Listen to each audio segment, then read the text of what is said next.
I was realizing, even though we've had our guest on the show before, it was kind of unsanctioned. You know, we went rogue. We do have a policy on this show to only have Millymaker winners on, you know, Whistles Go Woo, RBX 88. But Awesemo, you finally earned your stripes. You finally earned your spot on Lulz. Welcome to the show. Thanks, man. It feels good to be officially like welcome on the podcast, because there was something weird about the last times I was on. Well, there's generally always something really weird. I mean, what you came on the last time was what? We did the MMA hang. Yeah. You were in Miami for that, right? Yeah. Yeah. And tell us about the big win, the celebration. Did it feel like a monkey off your back? Well, yeah. After I won the Sexiest Male DFS Player of the Year, like that. I mean, that was the day to remember. That's for sure. Like popping bottles, like that was probably my career highlight. The thing is like we tried to get a budget together to send a camera crew over, kind of shoot a documentary about our panelists for Most Sexiest Man of the Year, and we just couldn't quite pull it off. So I guess only DraftKings has the funds for that kind of stuff.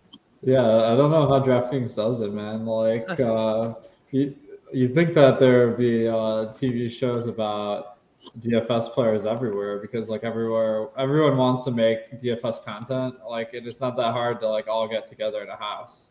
That's right. Did DraftKings scramble after doing all that filming with you and be like, shit, now we won the Millie, we got to send someone back out there and get some more footage?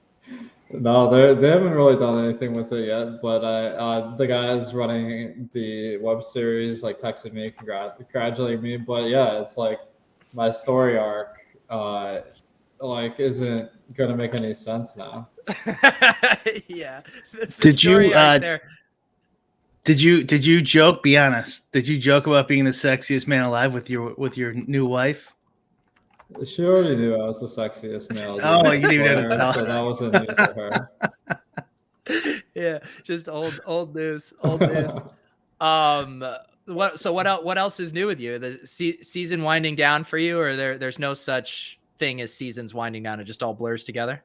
So I think the big thing for me is this year I'm making a little bit of a pivot, like personally, where like obviously like I do a lot with Awesemo.com, and then like the DFS playing was a little bit of a side hustle. So I'm like trying to scale a little bit back with my DFS playing, just to carve out some more space to just live a normal life.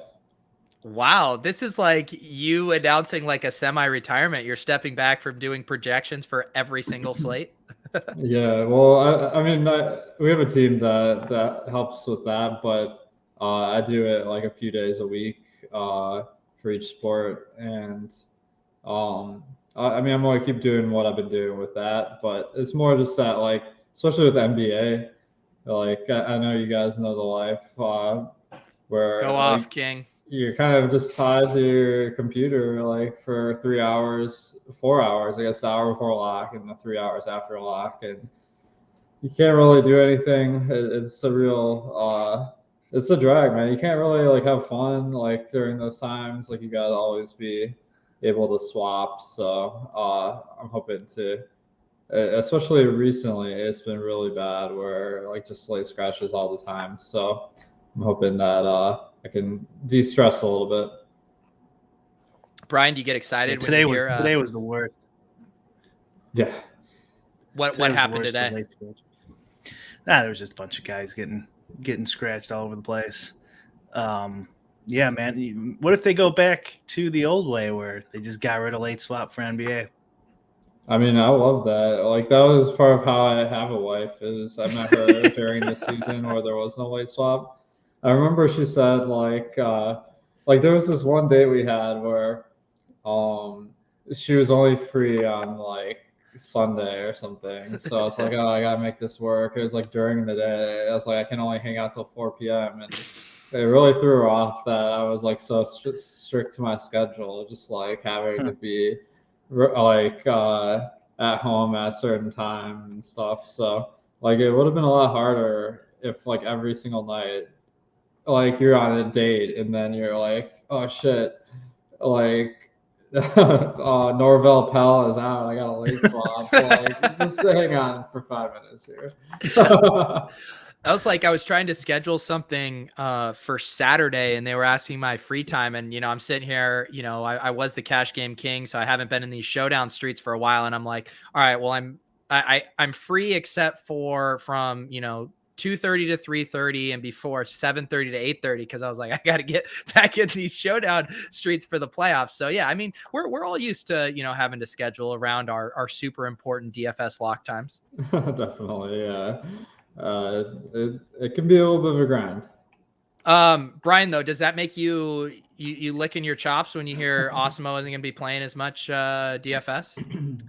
I mean, and every little bit helps, I guess. But I don't know. You gotta have. I want to see Alex up to number one. That's going to be weird if Alex is number one constantly.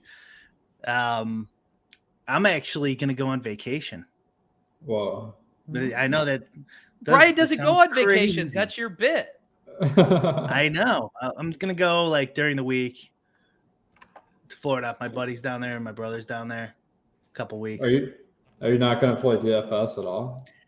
I don't think I can. Like I have everything on these gigantic PCs now. Like I don't think a laptop could even handle it. Dude, you gotta get a team viewer, man.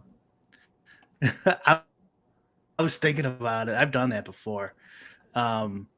Maybe I will do that. Maybe it won't be a vacation. Alex just single-handedly ruined his vacation. Sorry. I don't know how I could do that. It's like 8 days straight or whatever. Oh man. In UFC, I want to watch and gamble on UFC. I got to do something. I'll probably take most of the days off, right? Go in the ocean and stuff, the boat, whatever. And I'm gonna be hungover, I'm sure, a few of those days. You took off a week, right, on your honeymoon. Do you have any tips for going through withdrawals for Brian here if he takes this plunge? Yeah, I mean, what I did, like especially being on a honeymoon, like we didn't really like have much going on during the days. We were just hanging out by the pool, so I spent a lot of the time on NFTs. Okay, you just shifted your focus. Yeah, I mean, it's like you're just at the pool, like nothing's going on. Like, how about NBA Top Shot? Yeah, Brian, do you see that? Maybe you make your pivot. You get the MetaMask on your mobile browser and just start blasting off. Yeah, at the bar. We'll be at the bar, Hey, good to see you. Yeah, anyways. Oh my God. Sam Merrill? Awesemo, you're still, it seems like you're still pretty active in the Top Shot stuff. Yeah, I mean, I've always thought it's a cool concept, and the execution has gotten better recently. Like they started doing this thing where like they're like really trying to get you to buy like complete sets. I've been trying to do that, but it's like I the way I like to do it is I like to have the moments that is actually like a memorable like basketball play, and that kind of takes away from that, but whatever. I opened my first NFL all day pack. I opened it on Club Top Shot last night, and it's funny. I opened the NBA Top Shot packs. I barely know the names, have no emotional connection. I'm opening up the Week 17 all day packs, and I'm like triggered by every moment. It's like, oh, Antoine Wesley, I had 35% Rondell Moore in best ball, and this is the guy who cucked him. Oh, then it's a Cedric Wilson touchdown, and I needed Michael Gallup in my underdog lineup that was top 10. It's just like every moment just brings back horrible memories. I was like, maybe I don't like being as close to the material as I would otherwise. Yeah, especially like the Week 17 ones. Like I feel like in any NFL week, there aren't that many like very memorable plays. So especially Week 17, I feel like that's signal. Yeah, and I got an Aaron Jones one, and I'm like, oh sweet, Aaron Jones, cool player. I'm waiting for him to break off the touchdown run, and then he just gets tackled like 15 yards, like a 15-yard run. I was like, okay, all right. So yeah, I got blue balled hard there. I just wish they would have. I wish they would just, and I think you've said this for basketball too, with like the moments just being cooler, like just curate it more. Like we're willing to wait, like for the end of the season. Give me the top 50 moments from this year, and then we can actually be excited about them instead of just putting shit out there. Yeah, like one of the things that I've been like really wanting on these NFT projects is like after a certain number of different ones, they all start to look the same. And I wish there was some like thing that like made them stand out a little bit more. Like maybe they like call the play, like name the moments or something. Like instead of 40 LeBron moments, maybe there's like, oh, this one's the no look 3 and this one's like the tribute dunk. And it just seems like maybe like some of them would be a lot more memorable if they were attached to some sort of like name. Yeah, because everyone calls it the Kobe dunk or whatever, but to have it more as like an official naming convention.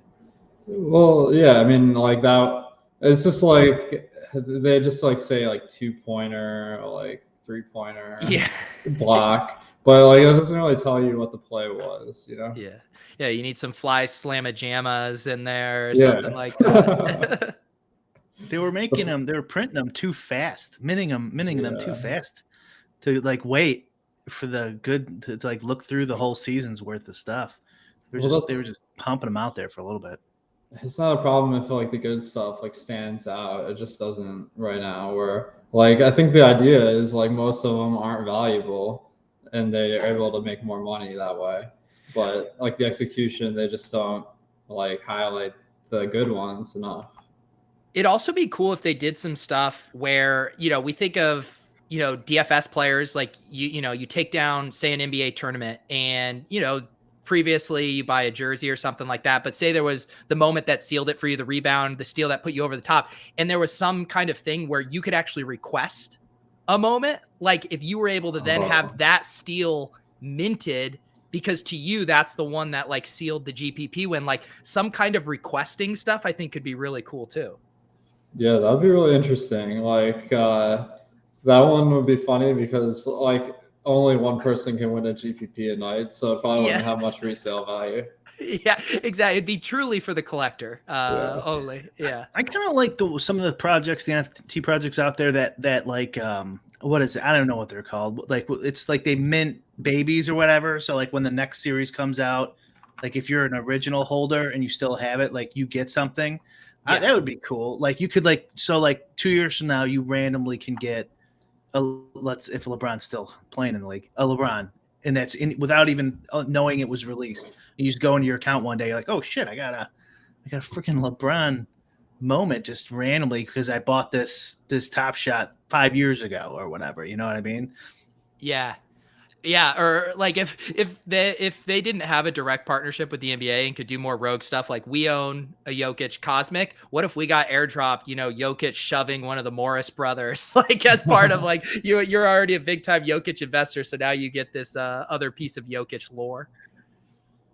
Yeah, totally. I think they're trying to do more of that. Like they had this Steph Curry challenge where you needed a bunch of Steph Curry moments to get like this new one.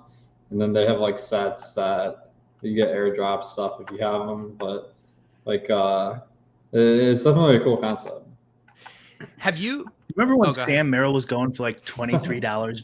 Yeah. Well, that moment, sorry, Brian, you're lagging a little bit, but that moment actually is really cool because the Milwaukee Bucks set a record for the most 3-pointers in a game. So it was like really funny because by the end of the game, the score was so many 3-pointers. It was like the end of the bench guy that set the record. I think that was the argument back then too. It's like, no, it's a good moment. It's worth $18. Like, I feel like this isn't going to be worth $18 forever. Do you guys think it'll ever? You know how like there's some collections out there, like I don't know, like Magic the Gathering or something, like Pokemon or something. Apparently those cards go for tons of money. Like I imagine like even the worst one of the original series is probably worth something. Do you think that isn't the future for Top Shot at all. Like that Sam Merrill might 20 years from now be worth $25 again. I feel like it would have to, like, one of the sets becoming super iconic, you know, like Cosmic, you know, if you had one or two of those moments that just became, you know, $1 million valuation. And then it's like, oh, I just want to be in the orbit of this collection and just say, I have a Cosmic, so I have a piece. And it's like, I don't even give a shit who the player of the moment is. I just want to be able to say I own a Cosmic. I almost feel it's like the branding of the set would have to become, you know, so special to people for that to happen. Alex, have you ever thought, like, with Awesemo stuff, like branching like another spinoff with the site and doing NFT analytics or doing Top Shot stuff? Has that crossed your mind? Definitely, yeah. We had discussions about it when Top Shot was kind of going off in February, and then the enthusiasm ran out like really fast after it went down. So that was kind of what happened. But I think Top Shot does some cool stuff with their flash challenges. That's kind of relevant to what we do with like modeling. And then So Rare for soccer, like they have some really nice like NFT games. But DraftKings also, they're planning to jump into the NFL streets in NFT this coming season, I think, because they have the partnership with the NFL Players Association.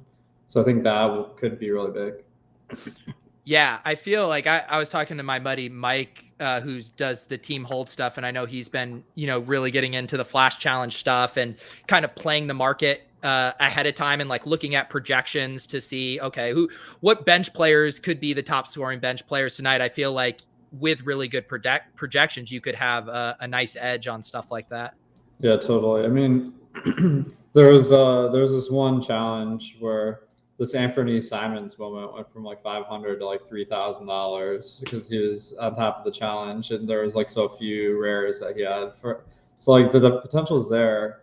Like I think like trying to flip for profit, I don't personally like want to do that much because it just seems like you're grifting a little bit. But I like the gamble side of it where you're like kind of gambling that these guys are going to win the challenge, and then you can get paid off or just go bust. Look at this guy with a heart of gold, doesn't want to be dumping on other people after securing these moments. You're too nice, Awesemo. Yeah, and you can see it in my account value. Or the amount, the account profit, I mean. Are you still you got a big bag you're holding still? Yeah, I got a big bag. That looked painful. We did on the award show last week. I'm sure you saw, you know, best Top Shot purchase. I did do some back of the napkin math and said you had 50 Luka Doncic Cool Cats. Yep. Was I over or under that? I think I had exactly 50. Yeah. And like, dude, that one's Seriously? so tilting because, okay, so like no one at the time wanted to do this LaMelo challenge, and then now LaMelo's worth like the $3,000 that I was kind of like expecting it would be. So I got totally hosed there. This was it was the Awesemo holiday gift here. Luka Doncic Cool Cats. Everyone gathers around. What are they worth? What are they worth right now? I haven't even looked at the marketplace in a while. That's a good question. Anyone know? Question. I know that the Jokic Cosmics aren't exactly flying off the shelves. I know that. Are we low ask or did we get undercut? We got undercut. So it looks like the Luka Cool Cat.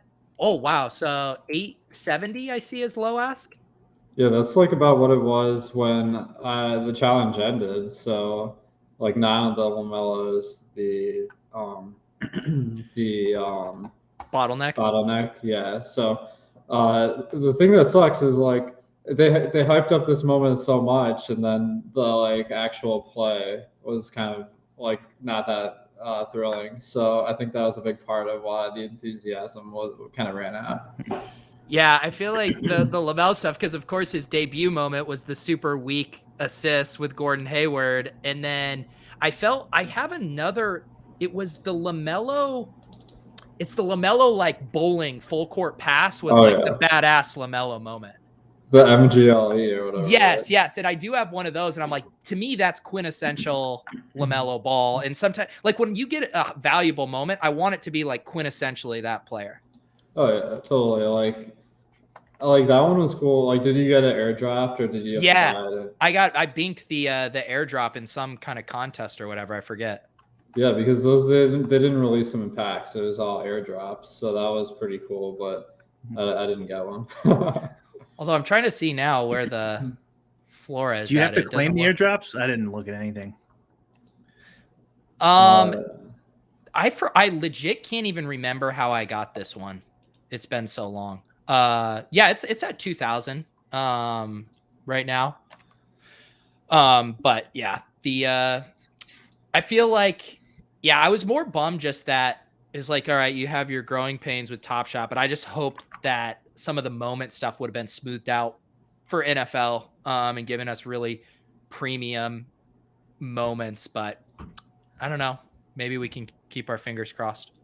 Well, the weird thing about the NFL one is that they would have moments for these guys that were legendary, and it was guys that barely played this year. You know, like Jakeem Grant was one on the Bears, where this guy is probably like the 5th wide receiver on the team. Like, I don't know if Bears fans are like that big a fan of like the team that they're gonna want that, as opposed to like a weaker moment from like a more popular player. Yeah, I would have bought a Jakeem Grant right after that one showdown game. I think it was Packers Bears, and he had a pretty monster game. That's how they need to get you. They need to get us DFS players when we, have an affinity for one of these guys helping us win money, and then we're ready to add it to the collection. Well, I always thought that you should be able to make an NFT of your lineup, and then well, actually no, I think my idea was you should be able to print out your lineup and get athletes to sign it or something. Like, maybe it's not an NFT thing, but I think that'd be pretty cool. Well, I don't know if you saw, we were doing it earlier. So what the Owners Club is doing with their playoff packs, and it's sweet because you buy the pack for $20, you get 20 cards in it, and then you set your lineup with your 12 that you want for the best ball contest, and then you mint it. And so there's like 3 levels to it. There's like the pack lottery, you get to open it. Then there's the strategy of like setting your lineup up, figuring what correlations you want. And then there's the secondary marketplace where if you're doing well, you could go list it for $500, see if someone thinks the EV of it is greater. So I'm having fun with that kind of concept too, of like, and that'd be so fun even for like DFS season-long best ball lineups of like, if someone wants to offer you a cash out button for it, like that'd be a pretty good, math problem to try to solve for. What about like a ring? You know how like you get a ring if you win a Super Bowl, so like you get whatever, an NFT of your winning lineup, and then when the guy goes broke, just like in real life with the rings, it goes on the market. They got to make some money back. You got to sell your Millie winner NFT they made. That would be heartbreaking. You go so busto that you have to sell your Millymaker ring. Yeah, you get like Mike Matisow's bracelet. You get like Alex Baker's Millie NFT. Alex is gonna go broke. It's crazy when you like win one of these Millymakers, like you get part of it, like you get invited to like a special club and they send you gifts and stuff. Maybe I'm not supposed to talk about that.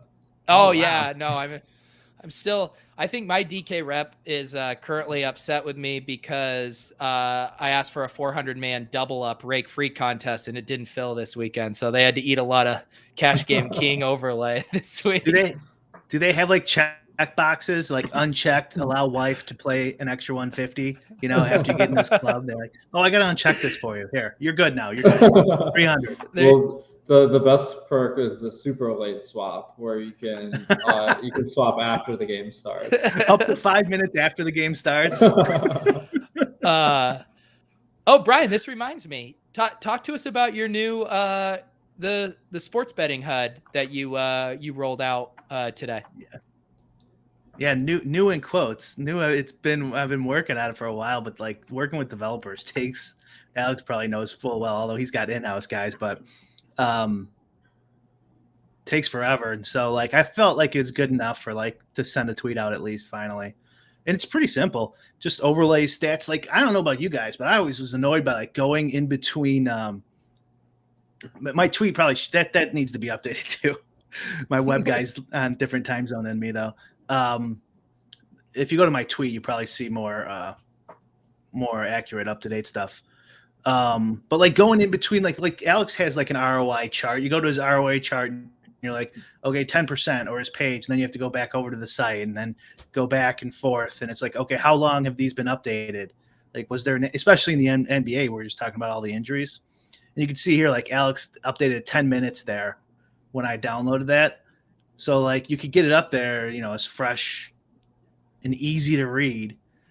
And no offense, Alex, but people do subscribe to more than one site, you know? So like some people like looking at other people's numbers and comparing those too. So I figured, I did it actually originally as the sexiest DFS male player. I'm well aware that people, they aren't committed. People are in non-monogamous aggregated relationships. Is that what you're saying? Awesemo? That's about the best way I've heard it put. Yeah. It was when I first started doing my own props, Pete. It was like annoying to even look at my own stuff, and I'm like, no one's gonna want to even use these because it's so annoying. And then you guys, you know, everyone who used to play poker before it was shut down, there was these like stat HUDs where you could see like your opponent's stats and track their play and see their VPIP and blah, blah, blah. And I'm like, this should be something like this for sports betting. And like, you know, props are beatable. All this information is really valuable. So it's not like some scammy, you know, guy selling picks for 5 minutes before an NFL side tips off. You know what I mean? Where you can't possibly have an edge. So like, I don't know. It made sense to me. Yeah, I think it makes a ton of sense. And that is like one of the hardest things of like, you're looking at projections and then trying to go line by line, you're control Fing, trying to compare stuff. It definitely is difficult. Speaking of that also reminds me, did you guys see the stuff with the Draymond Green DraftKings props the other night? Did you see that? Yeah, I heard that FanDuel like paid them out, like because okay, and then DraftKings was trying to argue that they shouldn't be liable for people who did these like single game parlays on all the unders or whatever, right? Yeah. Did you hear about this, Brian? I did, yeah, but keep going if you guys have more to say. Oh no, I was just gonna set it up and just see it. Yeah, because basically it was some people took all these Draymond Green unders because they knew he was just kind of ceremoniously starting because of Clay's return, but wasn't actually gonna play it all. And so what, they just sliced and diced it every way and was just were hitting these massive parlays.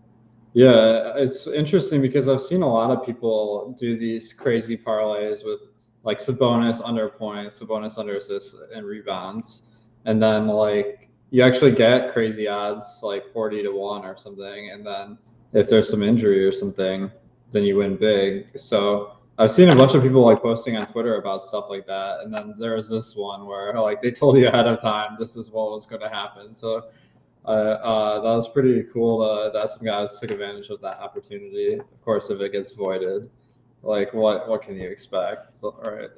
Yeah, I heard some guys who had like legit 6-figure scores on that. And I'm like, I'd be willing to be banned from sports books for a quick 6-figure score there. But it did seem like they were trying to wiggle out of it at first, even though, I mean, as it was posted, they clearly should have been on the hook for it. Well, did DraftKings end up paying out? I'm pretty sure they did from what I saw. Okay, yeah. That's cool. I mean, like they probably didn't have to, but I assume that like the negative publicity is worse than just the amount they have to pay. It's hard too, because it's like, you know, right? Like this is why people do prop bets and stuff, like, right? You're trying to find an edge and then push it to the max. And then, you know, the sports book is like, well, this is why we don't want to offer up all these crazy lines, is because we don't have the time to monitor it to the extent that it makes it worth it for us. And so that we get beat. Now we don't want to offer it. It's just like a bad cycle that I think it always ends up in. Yeah. I mean, yeah, like I think the sports books have a good point here, because like, say, you're betting on like the winner of the MVP, right? And then there's a tweet from Schefter. Okay, like Jokic is the MVP, and then like a minute later you bet on Jokic to win MVP. Like that's not really like outsmarting the sports books. He could be wrong. It is still slightly a gamble, but it's honestly something that people really need to think about before they start betting props using Alex's stuff or whoever's. Is you kind of got to make a decision like how long you want to last, and then like make a game plan for it. Like if you watch Live Before Lock, Alex's Awesemo shows, someone gets ruled out, right? The first thing Laffy says or Greg says or whoever, they're like, oh, let's hit those props. Let's hit the overs on this guy, which is good. It's smart. It's plus EV, but like you're steam chasing and like that might put red flags on you. And I'm not saying they shouldn't say that. Like that's their job to say that, but I'm saying you as the bettor, you might want to like, I don't know, like maybe this isn't the spot. Like if you want to last longer and like, at least throw them a bone. Bet some sides and totals or MMA matches and stuff, like when you're going out with friends and watching it. I don't know. That's what I do. And I know, because I do know some guys who are still alive who like gamble everything. I don't want to say their name, but they're making pretty good money on props betting lots where you would get limited normally because they have so much action on the other side. You guys probably know who I'm talking about, but don't say it because we don't want them getting booted. But I honestly so, like, don't you have know, to think man. about it. Can you tell me after the stream? I will tell you. But yeah, I agree. Like betting like right after news breaks, it just seems like you're gonna get banned pretty quick because it's like really transparent what you're doing. But it is profitable, so it's kind of a give and take there. But I guess like the books don't even really care about that. They just care, are you winning or are you not? And then if you are beating the lines, then you get limited. So that's just how it goes right now.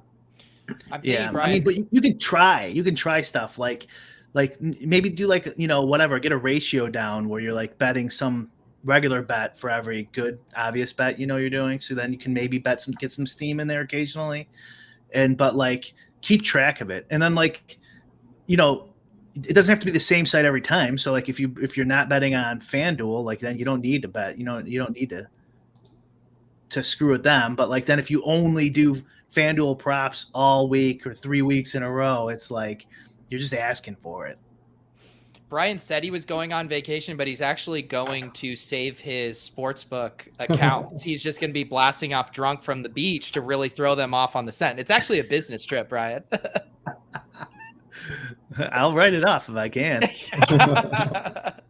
So what you're going to play a bunch of golf, I assume? No. Maybe we will play golf, but that wasn't the plan. Nah, just like get a boat day, just go to the bars. I know one of our other buddies is down there too. Probably hang out with him one night. How are you going to go to the bar, man? Are you going to bring your laptop there? This is a problem for me. I mean, TeamViewer is an option now. Now TeamViewer is an option. I don't trust my laptop.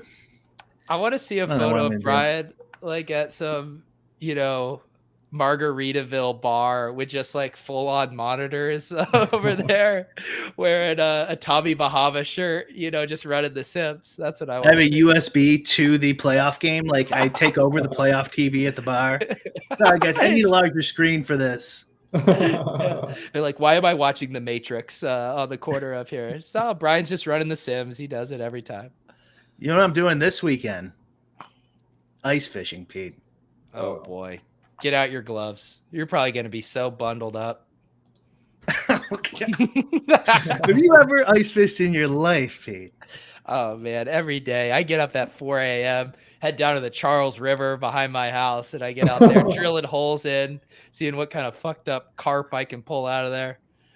No, I haven't, Brian. Where are you going on? What is it, Lake Michigan? No, just the lake my house is on. Okay. Yeah, bought a tent, bought a nugger. Ready to go, ready to roll. I don't know. I'll probably last about 45 minutes. I'm like, all right. Are you going solo or with friends? Nah, one of my brothers is coming and one of our buddies. Do 3-man. What do you set? Mark Levin's coming? Do you, do you set up like a tent? Like what's the kind of like camp out situation here? Yeah, you don't need one, but yeah, set up a tent. You can bring a heater, bring it in your tent if you want, but you don't have to have one. And like, if you really want to be lazy about it, you can just drill a hole and put one of these tip ups on there. It's just like got this automated. You just put a hook on it, and then when it catches the fish, it tips up a flag, and then you go out there and get it. There you go. I The feel like chat's this going is- wild for ice fishing here. This sounds like There we go. a cover story. You're not buying it? No, I don't buy this at all, man. Like this sounds so sketchy. Like, what kind of illegal activities are you getting into? Yeah, I'm going ice fishing. I'll post some pics on Twitter. Yeah, And you people- said Mark Levin was going to be there. Yeah, Mike Levin said he's going to bring his buddy. What He is- says, don't worry about it. We'll take care of it. And like, how did you guys get all the fish? How does that happen?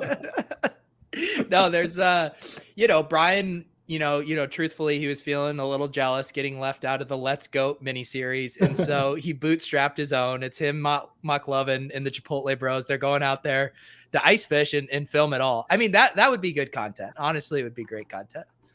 I mean, there's a remarkable lack of ice fishing content on TV nowadays.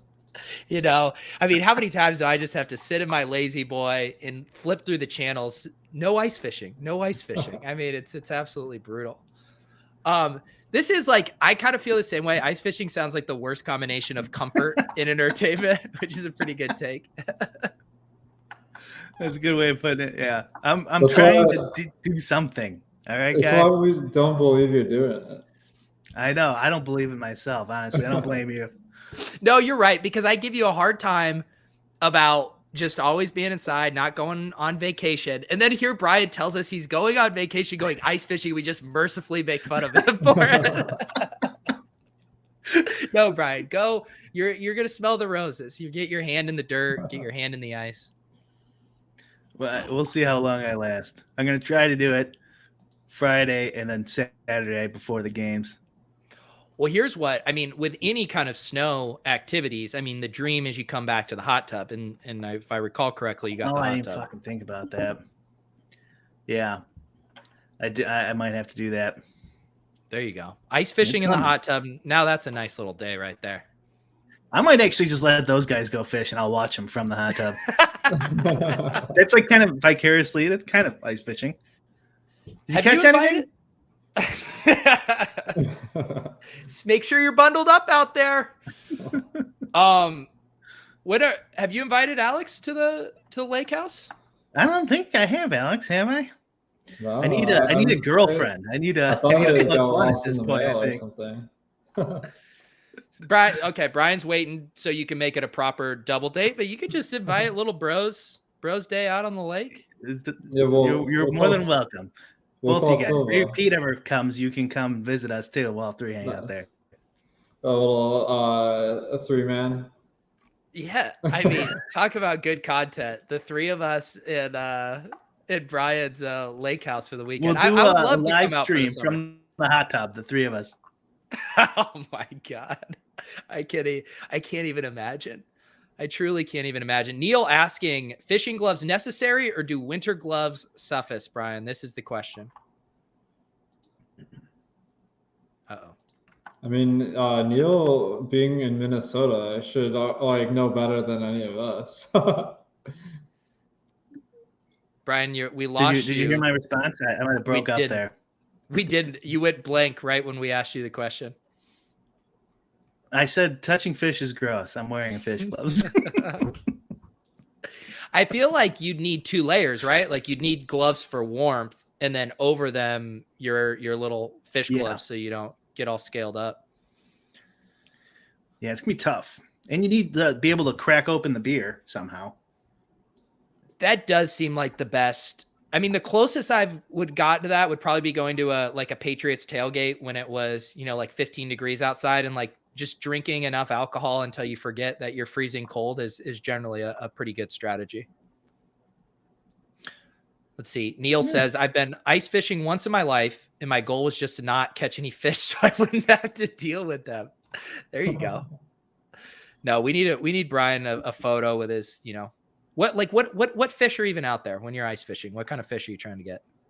Supposedly there's some real big ones in there. I haven't seen any, but they have the regular ones like bass and carp and bluegill, but they have some pike, and someone said there's sturgeon in there. I don't know if I believe that. I feel like you gotta feel bad for these fish because the water is probably pretty cold. So maybe you could get like a hot water bucket, like give them a little like hot tub experience and throw them back, right? Whoa, sturgeon! I just chlorine. Okay. I just Googled one of these sturgeons. I mean, Brian, if you pull one of these things out, you'll be a legend. It's a fucking dinosaur. That's not coming. This looks like some Loch Ness monster shit right here. Yeah. Yeah, they used to be everywhere in Michigan and around the lakes, and they were hunted for their caviar in like the early 1900s to almost extinction. So there's not a ton of them left. Holy shit, dude. Yeah. Look at this one. They get huge. This is like a slightly blurry photo here. This doesn't look real. Check this out. Are you fucking kidding me? Yeah, they get enormous. Brian, if you pull one of these out of the water, you'll go down as the greatest ice fishing DFS player of all time. Yeah. I gotta be top 10 already, and I haven't even went. That's incredible. Alex, the fish is bigger than Ben the Better. If you, Alex, took on like a hobby like this, a classic hobby, I don't know, painting figurines, model trains, what do you think you would do to occupy your time? So hobbies wise, like I've always been a pretty big video gamer, but that one's super lame. So my other one is ping pong. Because there's kind of a scene in Chicago where you can go to the bar and they have ping pong tables. I joined the league and met a few cool guys there, and we just play ping pong and drink beers and stuff. But the one thing, it was really heavily impacted by COVID, so the scene's kind of dead right now, but I'm hoping it picks back up. Now, when you meet normies and you're playing ping pong, at what point do you float the idea of gambling on the ping pong, and have you had that conversation? So it actually did happen, like in the filming of this video, Chasing the G.O.A.T, where they're like, we need to have you put a bunch of money on this game. And then like they pulled out these like 4 $100 bills, and they're just like on the ping pong table. And decorative $100 bills. Yeah. Well, no, they're like, we'll fund this. And I threw in a couple bucks because my buddy, his name is $2 Jimmy. So he had all these $2 bills. He's like, how about we up these stakes? He pulled out some. I just pulled out a bunch of ones. And then he beat me. It was close. But then he won $400. And I think that's the most anyone's ever won playing ping pong in one match. Hang on. I feel like we buried the lead. You have a friend named $2 Jimmy that walks around with $2 bills in his pocket at all times? Yeah, he does, man. He's always giving them out. Like he was at my wedding, and he gave my wife's mom a $2 bill, and it left a big impression. She's like, I remember this guy, $2 Jimmy. This is incredible. So he just has them for like all scenarios in life. Like anytime something comes up, he's like, just whips out a $2 bill. That's exactly what he does. Like, and he's like the nicest guy, and he's always like helping people out. And we threw this birthday party for him at this ping pong bar, and we gave him a necklace of $2 bills as a birthday present. That is absolutely incredible. Would he like? How far does he extend this bit? Does he like tip valets and bouncers $2, or like what? How does that work? I don't know. He's really generous, so I'd imagine if he gave him $2 bills, it'd be a lot of them. That's odd. Like, where can you even go to a bank and request $2 bills? Like, I don't even know how that process. I did it for making this necklace. I like had a fistful of them. That's incredible, man. Yeah. $2 Jimmy. Have you ever talked about him before? Is this kind of the first the world is learning about this individual? He's well known in the Chicago streets. Wow. Well, if he makes a DFS account, he knows what to pick. He actually does play on. He bets a lot on sportsbook. That I was gonna say, I mean, just for like a gambler, like a gambling name, $2 Jimmy is just an absolute incredible name. The chat is absolutely loving $2 Jimmy. Neil wants to hear more. Lou saying he's the guy I better call Saul.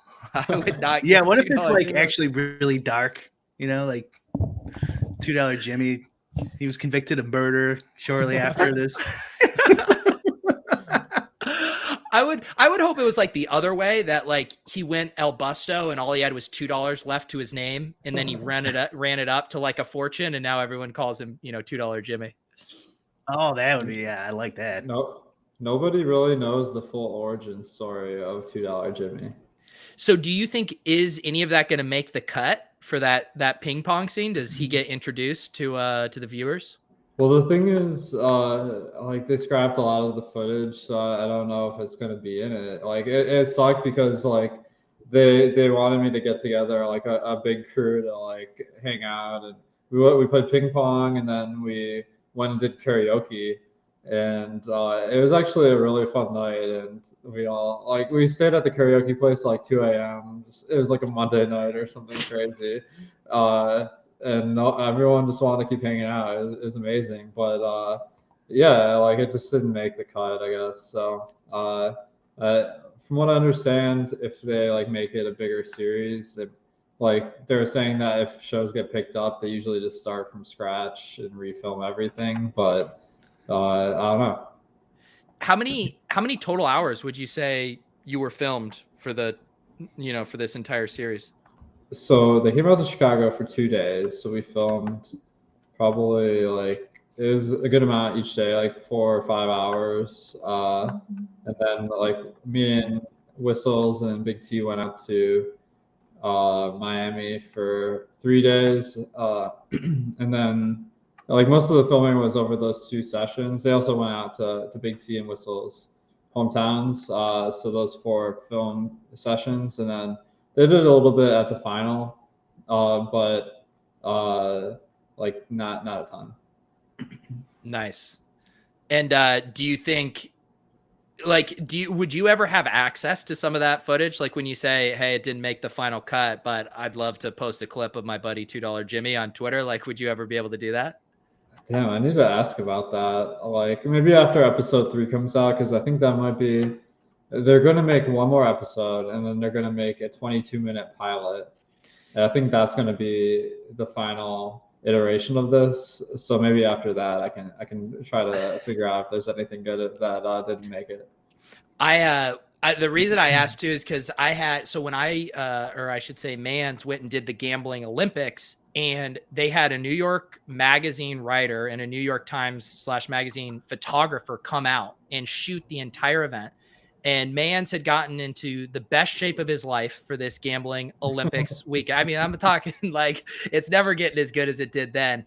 And this guy just took pictures the whole weekend, and it was so good. The article never comes out. For whatever reason, they paid for these guys to go out, cover it. And he's like a really good journalist. This guy who's the photographer, he now, I follow him on Instagram. He goes and does Matthew McConaughey, George Clooney shoots, like the elite photographer. And I've DM'd him like once every 2 years. I'll DM him and be like, hey, any chance those photos are ever going to get like released? And he's like, yeah, sorry. New York Magazine kind of has the rights to those, and I'm not really at liberty to do anything with them until they like release them or whatever. So some of those things you got to be careful. They can get locked into the vault for good.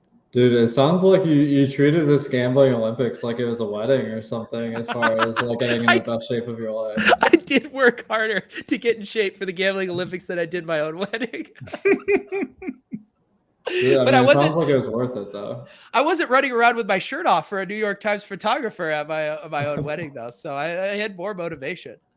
But that's cool. So I didn't realize the goal was are they trying to like pitch it to like studios and stuff? I just assumed the goal was like an online web series, but it sounds like bigger aspirations. I think so. Yeah, I think from what I heard, DraftKings really liked it. So I mean, DraftKings has a ton of resources and sway. So I'm not sure what that's going to lead to, but uh, yeah, I think like they're just trying to like make something really cool and see what comes of it. Yeah. That'd be pretty badass to throw on Netflix there and see my Chasing the Goat episodes on there. Definitely, man. Like I feel like they're gonna replace me with like cooler people next season. So maybe you guys will be getting the call. You said cooler people. I don't know about that, but maybe we just take matters into our own hands. You have the contacts now or contacts, and we say, hey, 3 of us are going up to Brian's Lake. We're gonna do ice fishing, then do a live stream from his hot tub. We're gonna get the team viewer and the HUDs out there. I mean, how do you not come and film that? That sounds like a TV series right there. Like a combination of fishing, DFS, and like hanging. Like that's gold. Well, Brian and I have like spitballed because we had talked about the 2 months, 2 million thing with poker and just like if you could pull that off like a reality TV show for DFS players. But I just think it's so tough with how many people are married and have kids. Like who's willing to go live in a house for 3 months and do that? Well, I think the big difference is people like watch poker on TV and they've never really found like a way to translate fantasy into that kind of live experience. So I feel like that's like a key thing that maybe needs to be figured out. 2 months, 2 million though. Those guys were online guys, and all they were doing was sitting on their computer, and they somehow still made it a drama. Who would you guys put in that house? We briefly talked about this once before, but like what like 4 DFS guys have to be in this house? You know, like personality wise. Chris Randone, you guys mentioned. I thought he was a shoo-in. Yeah, Randone's a shoo-in. I do feel like RBX 88 is kind of perfect. Oh, he'd be good for the house. He just seems like someone that could go quickly from like making lineups to just being in the the heart of the party within like seconds. That doesn't seem like a hard transition for him. Who would be like a villain? Because you always need some drama. Like who would be starting drama? I mean, we get the chess is okay mentioned. I mean, chess is okay in there would be pretty good. Yeah, that would be that would cause some drama. Imagine, like, I'm imagining RBX88 like throwing a rager at the house and like chess coming out and telling him to like turn down the music and stuff while he's getting his 80 hours in, and RBX88 just too drunk to even bother with it. It sounds like just a classic college roommate. I'm picturing chess in the you know how they have like the booth that the guys go into and talk, right? Like, yeah, he's a booth guy. He's in there just talking shit the whole time, right? Yeah, I'm trying to think who else would be, because the way that show would have to work, like I didn't see 2 months, 2 million, but how did they make kind of like the high stakes element of it? Like how did that translate? I guess the drama of it all was that they had to make this amount of money in this specific time. So there's like a counter up there. Mm-hmm. They're going, you lost 20,000 this day. Brian won 20,000, blah, blah, blah. They're on pace for this. Like that's all the drama. So like you don't know if they're playing 5, 10 or 50, 100 or whatever. They're just playing no limit home. You don't even have to know anything about poker really to watch that show. And the whole drama was in their tally and like, oh, that this guy went out last night, so he's not contributing. So there's like a lot of conflict between the two. You know, a big problem with that would be with some of these guys is are we sure they're gonna win? You know what I mean? You got to put some really good players in there if you want to do a 2 month, 2 million. I mean that sounds like Whistles Go Woo. Like he won 3 Millymakers this year. So it's so funny you say that, Brian, because that could be like a subplot of it where it's like, well, yeah, man, there's variance. Like I need a really long time horizon to kind of showcase what a good player. And they're like, fine. All right. You're in here for 3 years until you finally could claw your way out and prove that you were a plus EV DFS player. RBX is blaming missing a slate for having too much sex on variance. Like good luck explaining that one. I mean, the reality TV show producers would have a ton of fun with Randone and RBX88. They would make a meal out of that. Yeah, those two for sure. I feel like we're missing some obvious guys who would be perfect in there. Oh yeah, Alex just replied to this in the chat, and I meant to pull this one up. Someone was asking your favorite karaoke song. So for this documentary, I guess there's two answers. Like just a bar or something. Like one of my favorites is "Never Gonna Give You Up" by Rick Astley.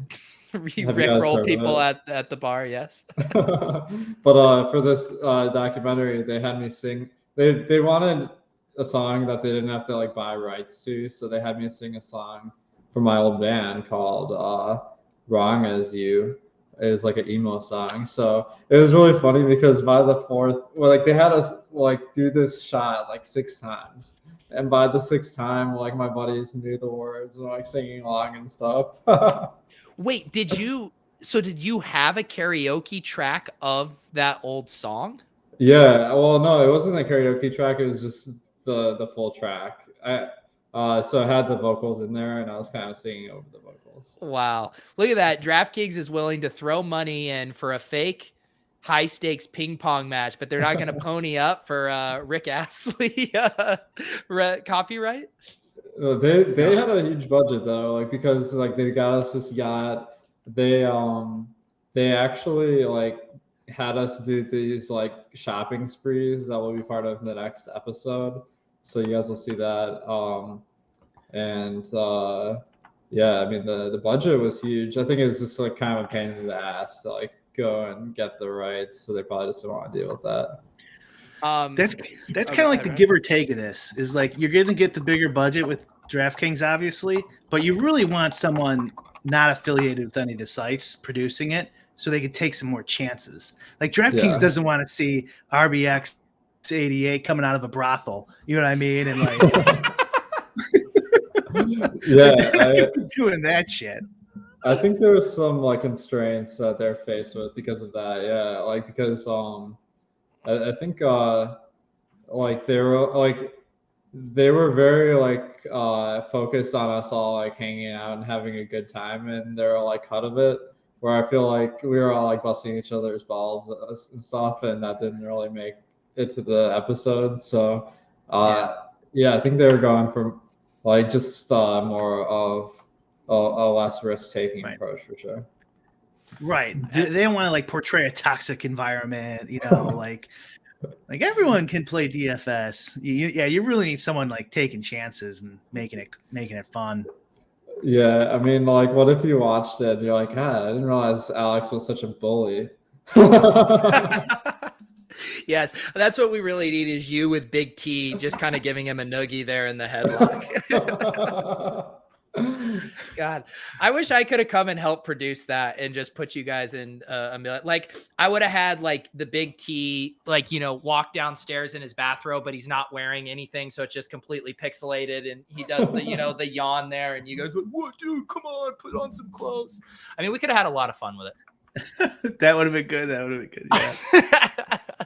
Yeah. Well, Alex, congratulations on, you know, winning a Millymaker, but more importantly, winning Lowell's Sexiest DFS Man of the Year. Thanks. Yeah, that was kind of out of left field. I think I got lucky because the real sexiest man or men in the DFS industry weren't part of the poll. But I'm going to accept it as like the official result, and thank you. I would say based on the engagement your acceptance tweet got, I mean, it seems pretty legit. I mean, I think people kind of understood that it was unquestioned. I mean, like, I have always wanted to be an Instagram model. So it's not only been like kind of a thing where I was like, oh, thank you guys like so much, but it actually like kind of inspired me to rekindle my Instagram Alex Baker influencer. So maybe I'll have to start posting some more modeling pics on there. What is this just your main account, or did you say you started another account? I had wanted to start an influencer account. Oh, I see it here. And I started like, I was like, maybe I'll do these product pics. So like one of them, I did this like product demo of like eardrops. Well, I can't believe I didn't even notice that you followed me and I hadn't hit you with the follow back. My bad, dude. I wasn't gonna say anything, but I appreciate it. Look at this. Now this is my So, new favorite. I don't have an account here. Instagram account, otherwise I'd follow you. If you click that one on the very bottom right, that was kind of like the idea is like I was gonna tag these random brands and try to get them to like pump these up. Well, 3 likes. We're up to 4 now. You're well on your way, Alex.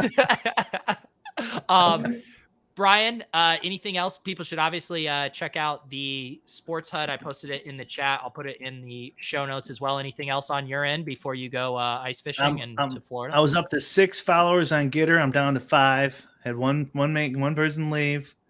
So if I want to get that up, world's #1 DFS player on Getter.